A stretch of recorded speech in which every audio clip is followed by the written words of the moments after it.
ಸಾಮಾಜಿಕ ನ್ಯಾಯಪರ ವೇದಿಕೆ ಒಂದು ದಿನದ ರಾಜ್ಯ ಮಟ್ಟದ ವಿಚಾರ ಸಂಕಿರಣ ಒಳ ಮೀಸಲಾತಿಯ ಒಳಸುಳಿಗಳು ಆದಿ ಕರ್ನಾಟಕ ಆದಿ ದ್ರಾವಿಡ ಆದಿ ಆಂಧ್ರ ಕುರಿತಂತೆ ಶ್ರೀ ಶ್ರೀ ಶ್ರೀ ಷಡಕ್ಷರಿ ಮುನಿ ಸ್ವಾಮೀಜಿರವರ ದಿವ್ಯ ಸಾನ್ನಿಧ್ಯದಲ್ಲಿ ಆದಿಜಾಂಬವ ಬೃಹನ್ಮಠ ಕೋಡಿಹಳ್ಳಿ ಚಿತ್ರದುರ್ಗ ಇದರ ಉದ್ಘಾಟನಾ ಕಾರ್ಯಕ್ರಮವನ್ನು ಕೋಟೆ ಎಂ ಶಿವಣ್ಣ ಮಾಜಿ ಸಚಿವರು ನಡೆಸಲಿದ್ದು ಇನ್ನು ಕಾರ್ಯಕ್ರಮಕ್ಕೆ ಮುಖ್ಯ ಅತಿಥಿಗಳಾಗಿ ಡಾಕ್ಟರ್ ರಮೇಶ್ ಜೇವೂರು ಮೂಳೆ ಮತ್ತು ಕೀಲು ತಜ್ಞರು ಮೈಸೂರು ವಿ ಪ್ರಕಾಶ್ ಹೈಕೋರ್ಟ್ ವಕೀಲರು ಮೈಸೂರು ಕುಮಾರ್ ರಾಮು ಅಧ್ಯಕ್ಷತೆಯನ್ನ ನಿರ್ದೇಶಕರು ಕರ್ನಾಟಕ ಆದಿಜಾಂಬವ ಅಭಿವೃದ್ಧಿ ನಿಗಮ ಅರಕಲವಾಡಿ ನಾಗೇಂದ್ರ ಚಿಂತಕರು ಪ್ರಾಸ್ತಾವಿಕ ನುಡಿ ಡಾಕ್ಟರ್ ಮರಡಿಪುರ ರವಿಕುಮಾರ್ ಸಾಮಾಜಿಕ ನ್ಯಾಯಪರ ವೇದಿಕೆ ವಿಚಾರಗೋಷ್ಠಿ ಬಿಆರ್ ಭಾಸ್ಕರ್ ಪ್ರಸಾದ್ ಸಾಮಾಜಿಕ ಹೋರಾಟಗಾರರು ವಿಷಯ ಆರ್ಥಿಕವಾಗಿ ರಾಜಕೀಯವಾಗಿ ಒಳ ಮೀಸಲಾತಿ ಅಗತ್ಯತೆ ಒಂದು ಅವಲೋಕನ ಕೋಡಿಹಳ್ಳಿ ಸಂತೋಷ್ ಸಾಮಾಜಿಕ ರಾಜಕೀಯ ವಿಶ್ಲೇಷಕರು ಚಿತ್ರದುರ್ಗ ಸುಪ್ರೀಂ ಕೋರ್ಟಿನ ಚಾರಿತ್ರಿಕ ತೀರ್ಪಿನ ಆಶಯಗಳು ಮತ್ತು ಒಳ ಮೀಸಲಾತಿ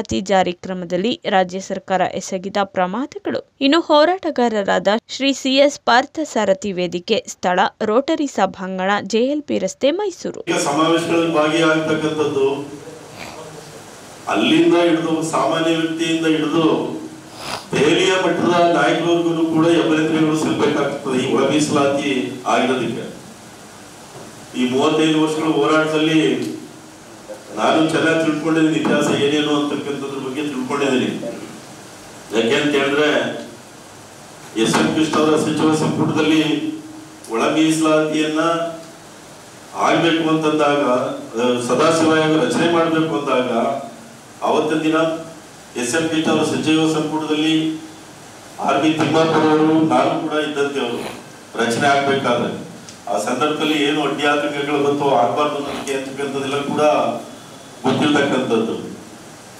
ಹುಬ್ಬಳ್ಳಿ ಸಮಾವೇಶ. ಇವತ್ತು ಒಳ ಮೀಸಲಾತಿಯ ಒಳಸುಳಿಗಳು ಅಂತ ಒಂದು ಶೀರ್ಷಿಕೆಯನ್ನು ಇಟ್ಕೊಂಡು ಈ ಕಾರ್ಯಕ್ರಮ ಮಾಡ್ತಾ ಇರೋಂಥದ್ದು. ಇದು ಹುನ್ನಾರವು ಅಂತ ಏನಲ್ಲ, ಜಾಗೃತಿ ಮತ್ತು ಹುನ್ನಾರಗಳ ವಿರುದ್ಧವಾದಂಥ ಜಾಗೃತಿ.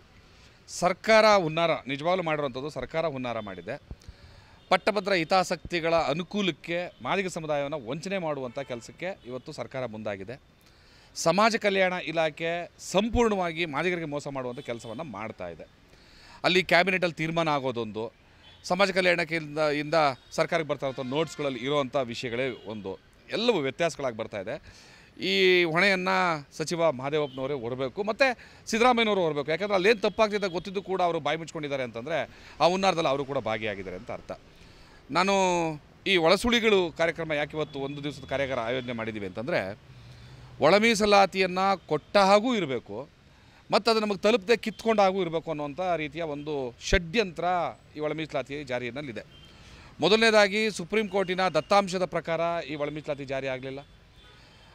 ಕಟ್ಟ ಕಡೆಯ ಸಮುದಾಯಗಳು, ಏನೂ ಗತಿ ಇಲ್ಲದೆ ಇರುವಂತಹ ಅಕ್ಷರಶಃ ಬೀದಿಗೆ ಬಿದ್ದಂತಹ ಸಮುದಾಯಗಳು, ಅಲೆಮಾರಿ ಸಮುದಾಯಗಳು, ಅವ್ರಿಗೆ ಮೀಸಲಾತಿ ಪ್ರಮಾಣವನ್ನು ನಿಗದಿ ಮಾಡದೆ ಮೋಸ ಮಾಡಿರೋಂಥ ಸಂದರ್ಭದಲ್ಲಿ ಯಾವ ಕೋರ್ಟ್ ತಾನೇ ಅದನ್ನು ಮಾನ್ಯ ಮಾಡುತ್ತೆ? ಬಹುಶಃ ಇದು ಒಳ ಮೀಸಲಾತಿಯ ಆದೇಶ ಸರ್ಕಾರದ್ದೇನಿದೆ ಇದು ಕೋರ್ಟಲ್ಲಿ ನಿಲ್ಲಲ್ಲ, ಬಿದ್ದೋಗುತ್ತೆ ಮತ್ತು ನಮಗೆ ಅನ್ಯಾಯ ಆಗುತ್ತೆ. ಸರ್ಕಾರ ನಾನು ಕೊಟ್ಟೆ ನೋಡಿ ಯಾರೋ ಕೋರ್ಟ್ಗೆ ಹೋಗಿ ತೆಗೆದುಬಿಟ್ರು ಅನ್ನೋಂಥದ್ದು ಮಾತಾಡುತ್ತೆ. ಕೋರ್ಟ್ಗೆ ಹೋಗೋ ಥರದ ಒಂದು ಹುನ್ನಾರವನ್ನು ಸೃಷ್ಟಿ ಮಾಡಿದ್ದಾರೋ ಸರ್ಕಾರವೇ ಮಾಡಿದೆ.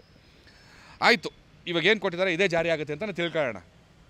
ಅದರಲ್ಲೂ ನಾವು ನೋಡೋಕ್ಕೋದ್ರೆ ಒಂದು ಬಡ್ತಿಯಲ್ಲಿ ಒಳ ಮೀಸಲಾತಿ ಇಲ್ವಂತೆ, ಹಾಗೆ ಆರ್ಥಿಕ ಮೀಸಲಾತಿ ಏನು ಬಜೆಟ್ ಅಲೋಕೇಶನ್ ಇದೆಯಲ್ಲೇ